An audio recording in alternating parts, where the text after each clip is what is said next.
Hey, this is Marc Goldberg from Marc Vlogs Watches with a slightly angry cat named Jupiter.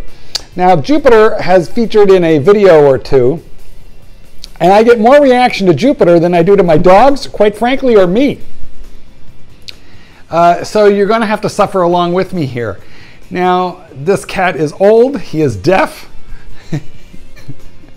and if he rubs up against my microphone, well, it's, not my fault. You demanded the presence of Jupiter. Okay, so today we're going to talk about a Spinnaker watch. This is a semi-sponsored video. I will explain. There is no money, but there is a watch or two. So I will explain, but I think before we go any further, let's get the quick wristwatch check out of the way. Jupiter, what do you think of this one? I think he likes it.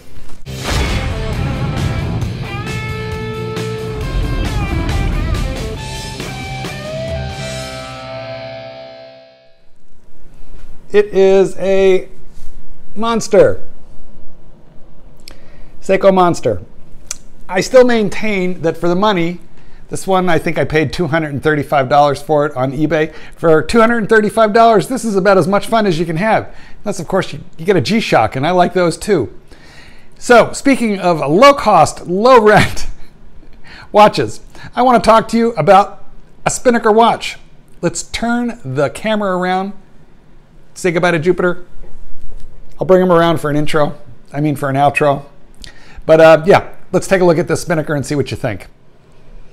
Okay guys, this is a very low budget operation. So if you hear Jupiter talking in the background, understand he can't hear himself talk. So sometimes he's a bit chatty. Okay. Now here we have the Spinnaker watch. And Spinnaker has a fairly large collection of watches.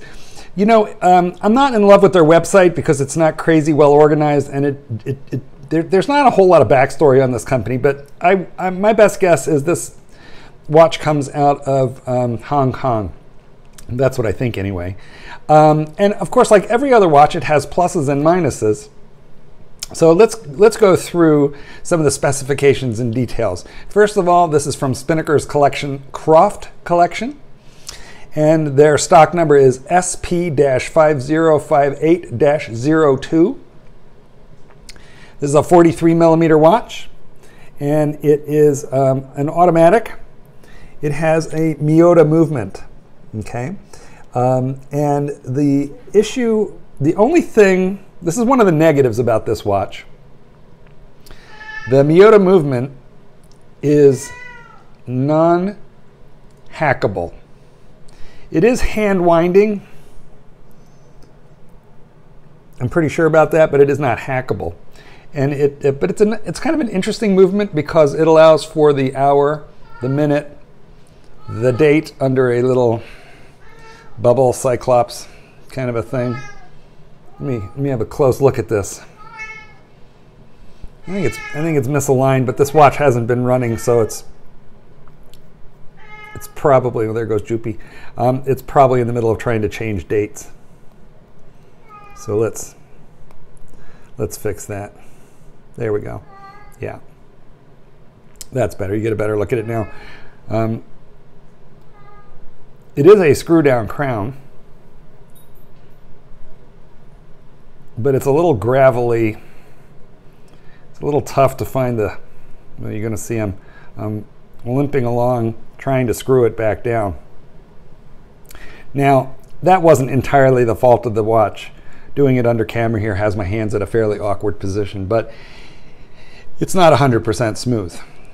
It's not awful either. There's that little bubble. You're either going to like it or not. I'm not a big fan. I think they could have gone without the bubble. I am a fan of, at the price point of this watch, which we'll talk about in a second, but obviously it's kind of a low price point, if you will, of a small seconds hand subdial. I think that's an interesting touch.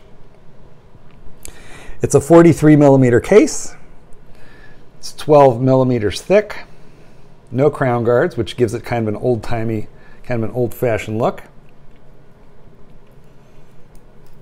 Now, I'm not really in favor of the Spinnaker engraving on the flank of the watch here. because to me that's a little Invicta-esque, but it's a lot more subtle than the Invicta or Squale. I think do the same thing. I don't care for that. The flank is brushed. The lugs are attractive. It has an old-time look and feel.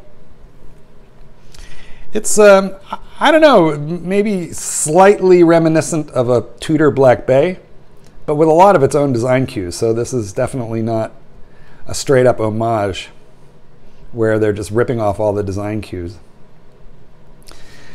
This is a very thick, surprisingly nice leather strap. I really do like it. It's very thick. It's going to wear well. It has that distressed look. It's a very old-fashioned classic design, but I think it looks great. Pin buckle. I think it's kind of nice that that is just a signed bit of hardware. That's fine. The stitching is great. And also, according to the Spinnaker people, this leather has been impregnated with waterproofing. So no one's going to go diving in a leather strap, but you know, if you get the strap wet, it's going to resist soaking. I know a lot of people have a thing against leather on a dive watch, but you know, let's face it, people, you're not diving. You wouldn't want to go in the swimming pool with it, but they do offer it on stainless steel, you know, or at least some of their models. They go up a little bit in price when you do that. Speaking of price, this one prices up at $320. And I think that that is an appropriate price given what we have here. You know, the build quality seems good, or at least, you know, decent. Got a cute little piece of artwork, sign on the crown. I have found it reasonably accurate. I can't tell you exactly, but it's definitely within 10 seconds a day, which for a movement at this price point is fine.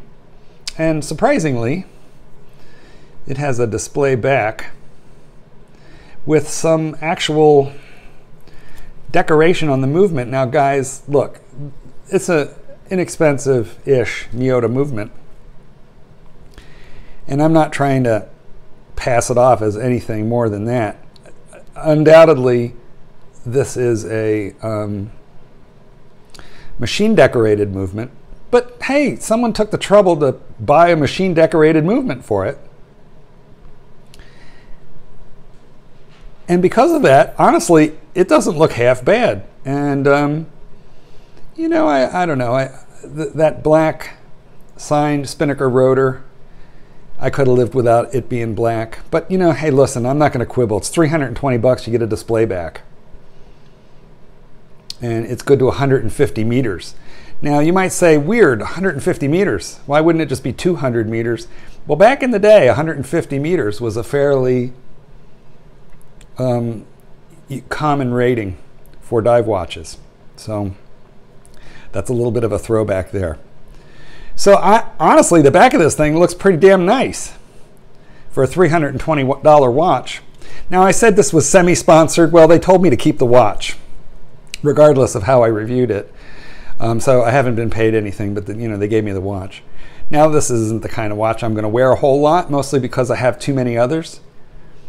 But you know, I don't dislike it. Now, you can see there's some interesting color and texture on that chocolate dial. By the way, it's Super Luminova, and I have tested it. It looms up nice and it holds lume for you know, a nice reasonable length of time. The dive bezel is surprisingly decent, guys. There's like no backplay. That amazes me that a $320 watch with a Miyota movement has like no backplay in the dial, and it doesn't. I'm a stickler when it comes to a bezel. If your bezel sucks, I don't like your watch. And this bezel has a better click action and better lineup. This is a better bezel all around than a Seiko Turtle, for example. It feels better, it's clickier, it's more definitive, there's no play. You know, and again, I think we always have to consider price point. So at its price point, it is a adequate, definitely. Now, the Spinnaker website is spinnaker-watches.com. So have a look around. I have been bribed with being able to keep this watch. And I wanted to reveal that right away. I think it's worth $320. Before when they first sent it to me, it's taken me a few weeks to get around to doing this review, because I wanted to live with the watch for a little while, see how I really felt about it. And that $320 price is reduced. It was over $500. I think it was like $550. Then they put it on sale to $320, and now it looks like they've just made $320 the sale price. I think that's a correct. I think that's a correct price point for this watch. So for $320, you have an automatic watch with a really interesting feature of a small seconds subdial and a date and a good bezel and a really nice calf skin, So if you are looking for some kind of micro brand to fill a niche in your box, this might do for you. I am going to show you a Lume shot, but first I want to show you a wrist shot.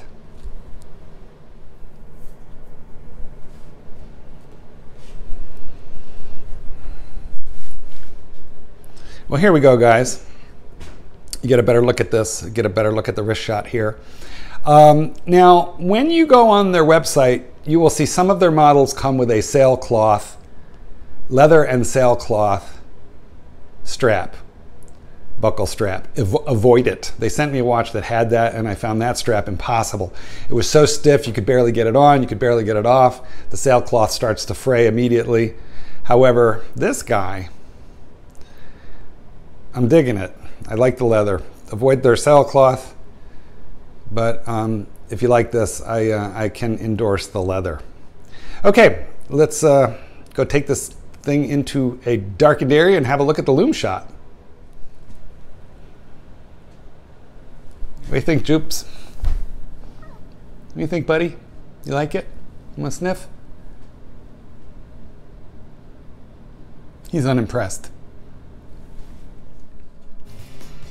Okay, guys, well, here you are looking at a Lume shot. Looks like I have that pip one click off, just fixed it. I should make note of the fact that that is 120 click bezel, and it lubes up really nice. And surprise, surprise, I didn't think that seconds hand was going to be illuminated, but you can see it there. It's near the 6 o'clock position. I think that's really great because, technically, if you're wearing a dive watch, you need to know that it's running. And I don't know about you guys, but I'm a lover of Lume. I like things that explode and glow in the dark, So this I think is an impressive feature. There is some really cheap Lume on micro brands out there, but they invested in a decent Lumination here. Okay, guys, well, tell me what you think in the comments. Please like and subscribe. Thanks for being with me. Sure appreciate it. This is Goldberg. I'm going to peace out.